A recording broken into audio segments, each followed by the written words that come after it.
दोस्तों, स्वागत है आप सभी का हमारे YouTube चैनल आकाश डिजीनेट में। तो दोस्तों, जैसे कि आप जानते हैं, मैं आपके लिए नई नई वीडियो लेकर आता हूं कॉम्पिटिटिव एग्ज़ाम से जुड़ी हुई, जो कि सभी कॉम्पिटिटिव एग्ज़ाम जैसे MP constable, UPSI, SSC GD, MP Vyapam और PSC से भी रिलेटिव बहुत सारे टॉपिक लेके आया हूं। तो दोस्तों, आज हम टॉपिक लेके आए हैं मध्य प्रदेश के बारे में। मध्य प्रदेश का टॉपिक, जैसे कि पिछली बार हमने पढ़ा था मध्य प्रदेश में बहने वाली नदियों के बारे में। तो दोस्तों, आज हम पढ़ने वाले हैं मध्य प्रदेश के जो प्रमुख जलप्रपात हैं उनके बारे में, क्योंकि ये क्वेश्चन कॉम्पिटिटिव एग्ज़ाम में बहुत ही ज़्यादा आते हैं और ये बहुत ही ज़रूरी होता है हमको पढ़ना, क्योंकि इससे 2-3 नंबर आराम से बन जाते हैं। तो दोस्तों, वीडियो को लास्ट तक देखें, वीडियो को ज़्यादा से ज़्यादा लाइक करें, शेयर करें और चैनल को सब्सक्राइब करना ना भूलें। तो आइए शुरुआत करते हैं। तो आज हम पढ़ेंगे मध्य प्रदेश के प्रमुख जलप्रपात के बारे में। तो दोस्तों, मध्य प्रदेश के प्रमुख जलप्रपात हैं, उनमें से प्रथम है चचाई जलप्रपात। दोस्तों, चचाई जलप्रपात जो है रीवा मध्य प्रदेश से उत्तर की ओर 82 किलोमीटर दूरी पर, मतलब रीवा में जो सिरमौर तहसील है वहाँ पर स्थित है। सिरमौर तहसील रीवा से तकरीबन 42 किलोमीटर दूर है। और दोस्तों, जो चचाई जलप्रपात है वो बीहड़ नदी पे बना है, मतलब बीहड़ नदी द्वारा निर्मित होता है या बना है, एक ही बात है ना। यह एक खूबसूरत एवं आकर्षक जलप्रपात है जिसकी जो ऊंचाई है वो 130 मीटर है, गहरा है, या ऊंचाई कह लें या गहराई कह लें, 130 मीटर गहरा है। और इसका जो चौड़ा पार्ट है वो 175 मीटर है, जो कि बीहड़ नदी के एक मनोरम घाटी में गिरने से यह प्रपात बनता है। यह एक प्राकृतिक एवं गोलाकार जलप्रपात है। अगले जलप्रपात को पढ़ते हैं। अगला जलप्रपात है धुआंधार जलप्रपात। दोस्तों, धुआंधार जलप्रपात मध्य प्रदेश के जबलपुर जिले के निकट एक बहुत ही सुंदर जलप्रपात है। दोस्तों, मैं मध्य प्रदेश से हूँ। मध्य प्रदेश में धुआंधार जलप्रपात बना हुआ है, जो कि जबलपुर ज़िले में है। अ, जो धुआंधार की जो गहराई है, मतलब ऊंचाई है, वो तकरीबन 18 मीटर है। भेड़ाघाट में जब नर्मदा नदी की ऊपरी धारा विश्व प्रसिद्ध संगमरमर पत्थरों पर गिरती है तो जल की जो सूक्ष्म फूलों सी बूंदें जो झरने जैसा एक मनोरम दृश्य बना देती हैं। इसी कारण से इसको धुआंधार जलप्रपात के नाम से जाना जाता है। दोस्तों, यह भी कह सकते हैं कि जो उनकी बूंदें रहती हैं पानी की, वो धुएं के समान रहती हैं, इसलिए उसको धुआंधार भी कहते हैं। तो यह प्रपात जो है नर्मदा नदी का जलप्रपात है, जो भेड़ाघाट में जो जबलपुर है, तकरीबन जबलपुर से 21 किलोमीटर दूरी के स्थित है भेड़ाघाट पर। धुआंधार प्रपात अपनी शांति और सुंदर दृश्य से पर्यटकों का मन मोह लेता है। इसका जल लगभग 18 मीटर की ऊंचाई से गिरता है, जैसे कि मैंने आपको बताया। धुआंधार जलप्रपात से जल गिरने की गति बहुत ही तेज है। इस प्रपात की गर्जना दूर दूर तक सुनी जा सकती है। इस आकर्षक जलप्रपात में जल की बूंदें बिखर कर दृश्य बना देती हैं, इसलिए ऐसे धुआंधार प्रपात के नाम से भी जाना जाता है। दोस्तों, अगला जलप्रपात है कपिलधारा जलप्रपात। कपिलधारा जलप्रपात नर्मदा कुंड से, मतलब नर्मदा जहाँ से निकलती है अमरकंटक अनूपपुर ज़िले से, तो वहाँ से लगभग 8 किलोमीटर उत्तर पश्चिम दिशा में श्री नर्मदा जी के किनारे पर अनूपपुर ज़िले में कपिलधारा नामक जलप्रपात है, जिसकी जलधारा पहाड़ से लगभग 15 मीटर नीचे गिरती है, मतलब इसकी ऊंचाई भी 15 मीटर मानी जाती है। शास्त्रों के अनुसार श्री कपिल मुनि ने नर्मदा जी की धारा को रोकने का प्रयत्न किया था, परंतु शायद कहते हैं कि रोक नहीं पाए थे। बिंदी वैभव की कथा अनुसार इसी स्थान पर कपिल मुनि जी को आत्म साक्षात्कार की प्राप्ति हुई।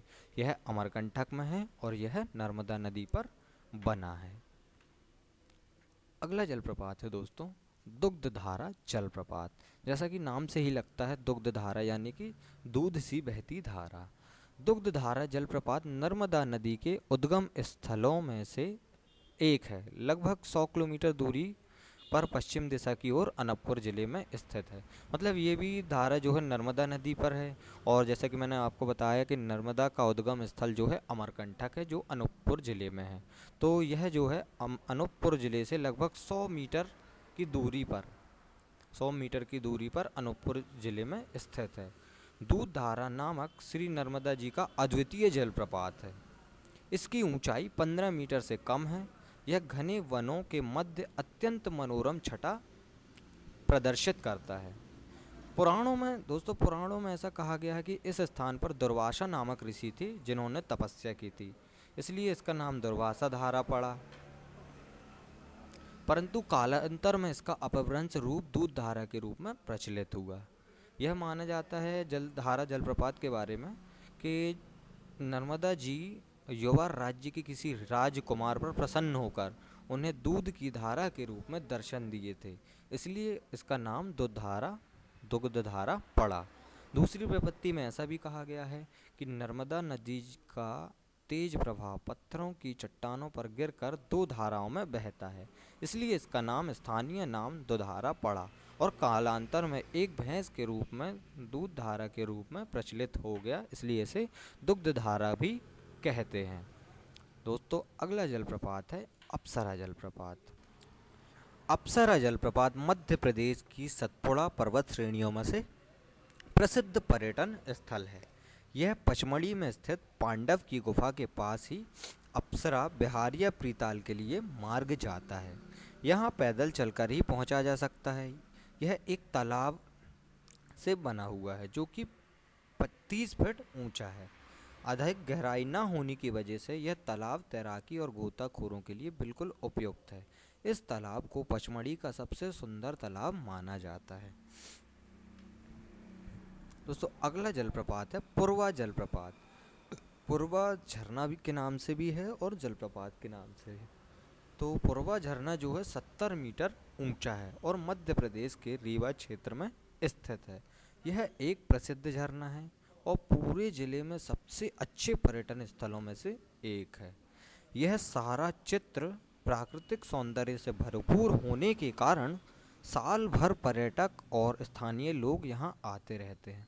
मतलब काफ़ी सुंदर, काफ़ी प्राकृतिक सौंदर्य से भरपूर है, इसलिए वहाँ बहुत से पर्यटक, टूरिज्म वगैरह और स्थानीय लोग यहाँ आते जाते रहते हैं। एक प्रकार से पार्क होगा इस टाइप से। अगला है पुरवा जलप्रपात की रीवा के पठार की उत्तर दिशा में नीचे की ओर गिरने के कारण इस झरने के लिए पानी मुख्य स्रोत टॉन्स नदी है।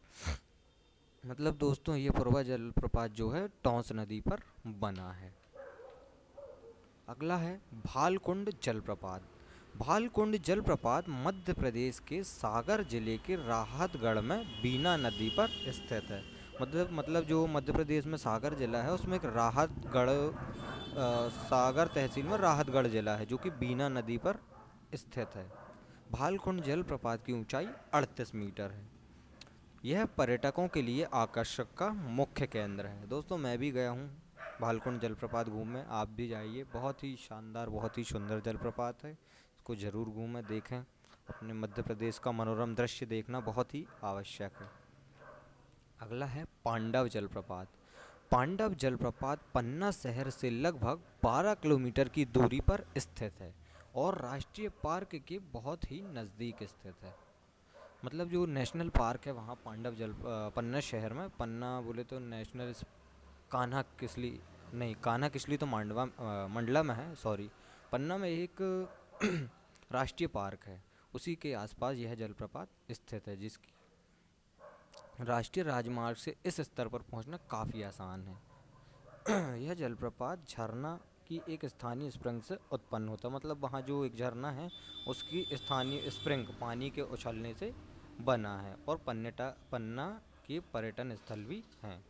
झरने के पास में जो है दोस्तों पांडव गुफाएं भी स्थित हैं, जिनके बारे में कहा जाता है कि पांडवों ने अपने निर्वासन के समय यहाँ बिताया था। मतलब जब उनको क्या बोलते हैं महल से निष्कासित कर दिया गया था, वन भेज दिया गया था, तब उस समय उन्होंने वहाँ पर बिताया। यह केन नदी पर है। पांडव जलप्रपात जो है केन नदी पर बना है। अगला है दोस्तों मंदार जलप्रपात। सॉरी, लिखने में थोड़ा सा मिस्टेक हो गया, मंदार जलप्रपात है। मंदार जलप्रपात जो है बड़वाह ज़िले में है और इसकी ऊंचाई लगभग 12 मीटर है मंदार जलप्रपात की। और यह मंदार जलप्रपात जो है नर्मदा नदी पर बना हुआ है। फिर है बहुटी जलप्रपात। बहुटी जलप्रपात रीवा में है, जो कि बहुटी नदी पर बना है। केवटी जलप्रपात। केवटी जलप्रपात रीवा में है, यह भी रीवा में है दोस्तों, और यह केवटी नदी पर बना है।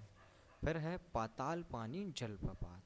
पाताल पानी जलप्रपात इंदौर शहर में है दोस्तों। जाहिर सी बात है, इंदौर शहर में चंबल नदी है। मैंने आपको नदी मध्य प्रदेश की नदियाँ पढ़ाया है, उसमें आप देखेंगे इंदौर शहर में चंबल नदी है जिस पर पाताल पानी जलप्रपात बना हुआ है। फिर है टॉन्स जलप्रपात। टॉन्स जलप्रपात सतना जिले में है और टॉन्स नदी पर है।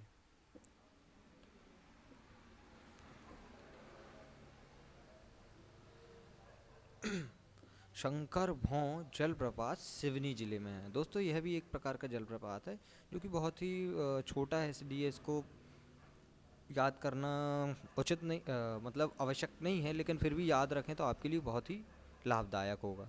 शंकर भौं जो जलप्रपात है वो सिवनी जिले में है। फिर है मध्य प्रदेश के और भी अन्य छोटे जलप्रपात हैं, उनमें से प्रमुख हैं, मतलब मध्य प्रदेश में बहुत से छोटे छोटे भी जलप्रपात हैं जिनका नाम मतलब मेंशन नहीं किया गया है ना। तो केदारनाथ जलप्रपात मध्य प्रदेश की अरावली श्रृंखला में स्थित है, जो कि छोटा है दोस्तों। मंदार जलप्रपात अलग है और ये मंदार जलप्रपात अलग है, जो कि खंडवा जिले में है, वो भी नर्मदा नदी पर बना है। ये छोटा सा जलप्रपात है इसलिए। यावल जलप्रपात मध्य प्रदेश के रीवा जिले के निकट स्थित है, मतलब रीवा में एक और जलप्रपात है जो कि बहुत ही छोटा है, यावल जलप्रपात। दोस्तों मैं बताना चाहूँगा जबलपुर ज़िले में भी एक छोटा जलप्रपात है जो भदभदा जलप्रपात नामक है। वो भी बहुत छोटा जलप्रपात है, इसलिए उसको मेंशन नहीं किया गया है। फिर है दर्दी जलप्रपात। दर्दी जलप्रपात मध्य प्रदेश के खंडवा जिले में नर्मदा नदी पर स्थित है। तो दोस्तों आज के लिए इतना ही। आप बताएं आपको वीडियो कैसी लगी, कमेंट करके ज़रूर बताएं। वीडियो को लाइक करें, शेयर करें, चैनल को सब्सक्राइब करना ना भूलें। जय हिंद साथियों, मैं आपके लिए अच्छे अच्छे वीडियो लाता रहूँगा। धन्यवाद।